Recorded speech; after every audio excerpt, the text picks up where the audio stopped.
Hello, flower friends. This is Jen, and you are listening to the Floral Hustle podcast. On this week's episode, I want to talk about three different ways to charge for delivery. And this came up in the Floral CEO Accelerator. We were talking through how different people charge. And if you've listened to the podcast for a while, I've talked about how I'm not a fan of flat fee delivery charges. And part of that reason is because I don't want to be someone's, I'm just going to say it, somebody's bitch for the day, that they think that they're paying a fee. Therefore, that merits me running around with my head cut off to serve them that day. And so I am a fan of pricing based on the situation. So situation based pricing. And every single item from my pricing standpoint is priced separately. So if I'm setting and delivering at one location, that's a price. If I have to stop another location, that's a different price. If I am coming back for a room flip, that's a separate price. If I am coming for teardown and I'm coming the next day, that's a certain price. If I'm coming at midnight, that's a certain price. So I like to have it that my delivery fee is based on the pain in the ass factor of that variant. So, but there are other ways. And I'm going to dive deeper into what exactly like situational delivery fees. So, the percentage way of delivering is something that I do see many florists do. And part of that is they have a $4,000 wedding. They're charging 10%, let's just say, for setup, delivery, and teardown. I have seen somebody charge 15%. I have seen somebody charge 18%. And part of the reason why I don't like this percentage based service fee is that I think it is confusing to florists because it's a labor charge. And I like to keep my labor charges separate because there is a labor charge to make the item. So let's just say you make a bridal bouquet, you have $50 of flowers, and then you mark that up by 3 or 4 times, whatever your labor percentage is. Then you add a labor percentage for actually physically making that item. That is a separate labor fee from delivery, setup, teardown. And with newer florists, that becomes very muddy and very confusing to charge separately for these items. So I like the situational type teardown, whatever, because then I'm not on this variant of being available for them. And then also, if I'm delivering 2 less centerpieces, I am now making less of a delivery fee, but it is not taking like a very big effort difference. So I'm still expounding all of this effort to deliver this wedding, and now I'm getting paid less because their centerpiece count went down too. So I feel that it's confusing because it is a labor percentage that is going to fluctuate depending on their exact total. I think that I've even seen depending on I saw another florist quote, and it was based on the amount of people that they had, that percentage changed. So it was like almost $200 difference for them to bring one less person. How is that person not going to opt in for that? Why wouldn't they opt in for having a less person if it's going to save them $200? Um, so I've seen those quotes change. And another reason why I think that it's confusing with percentage base is if the time parameters change and you need more labor force. You don't have the autonomy to change that because you are charging a percentage or fee based percentage of the total. So all of a sudden, let's just say that this room flip or this getting ready time, like your setup time, you all of a sudden now have half the time that you thought that you would have because the venue booked something in the morning. I've had this exact same thing happen.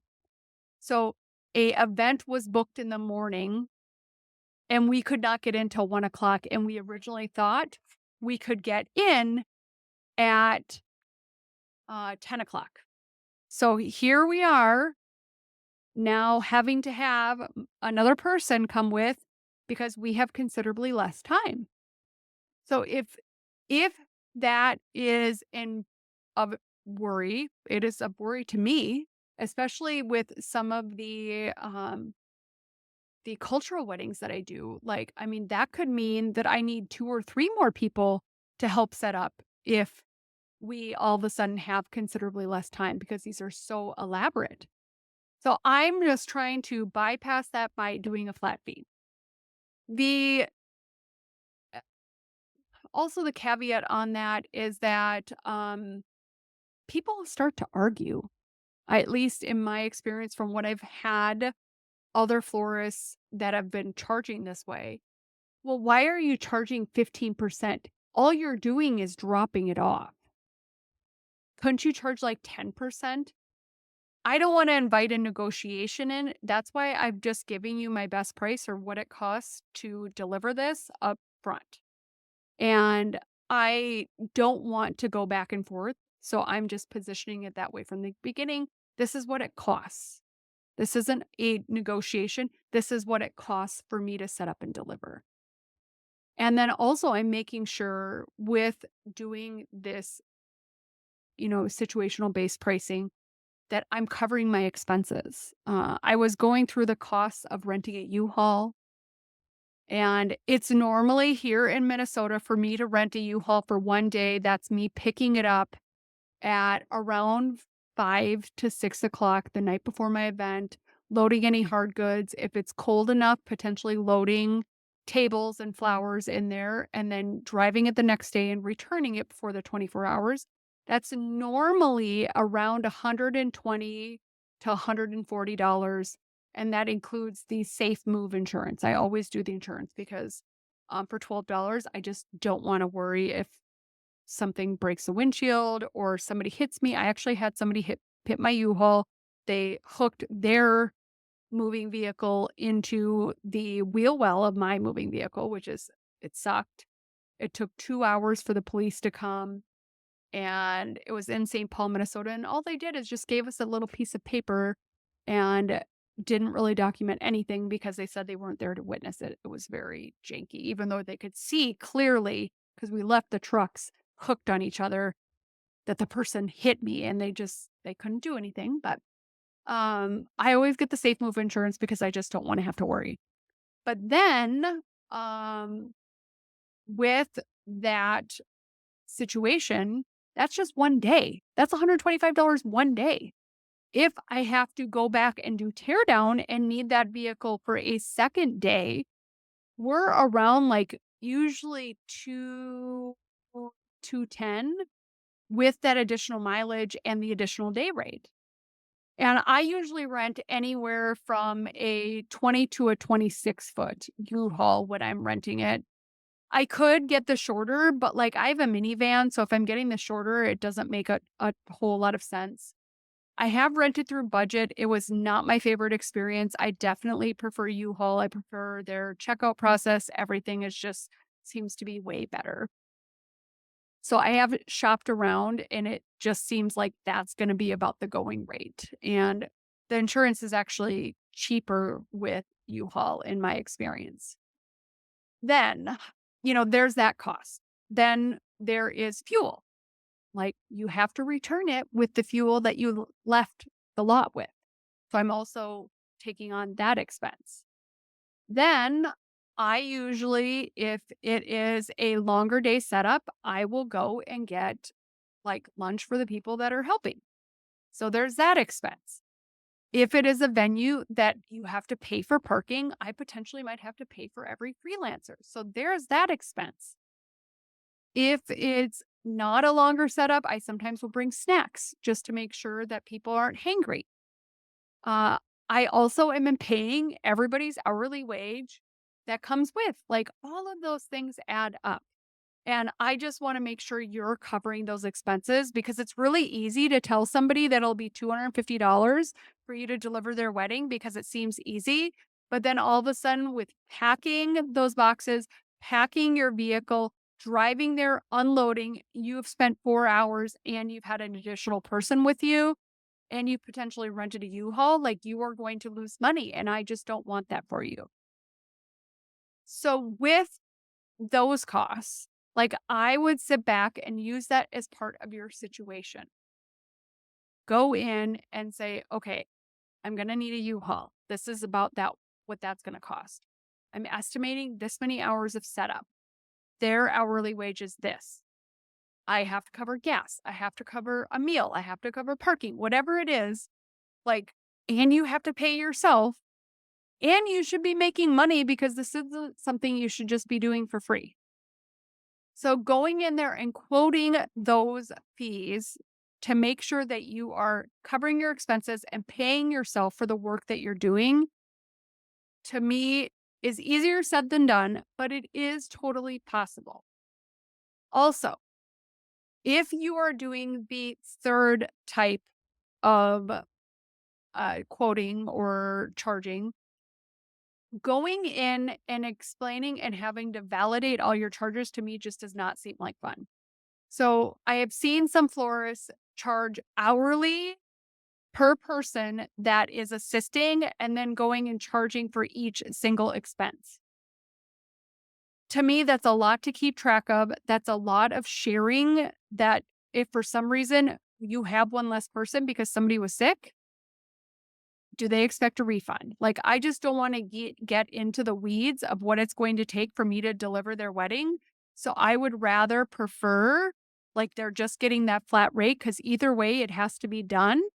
And if I can do that with two people instead of three, like more power to me. If I'm hustling my butt off to get it done early, more power to me. That shouldn't be at the benefit of the client that I had someone for an hour less than we expected. So if you are charging based on core facts of labor and charges, like that is a lot to keep track of. And I think it also is, again, arming the client for thinking that they can negotiate when this is not a negotiating opportunity. This is you just charging accordingly for what the situation is. If you have a bigger wedding, if you have a $8,000 wedding, you need to make sure that you're covering all of those expenses. An $8,000 wedding is going to probably take a U-Haul unless you have a big vehicle or multiple vehicles. But if you have multiple vehicles, again, you're probably covering that person's mileage. So make sure that you are covering that expense. And if you need to do a percentage, like do 15, do 10, pick that so that you internally know, but then you need to make sure that you are covering all of those situational facts.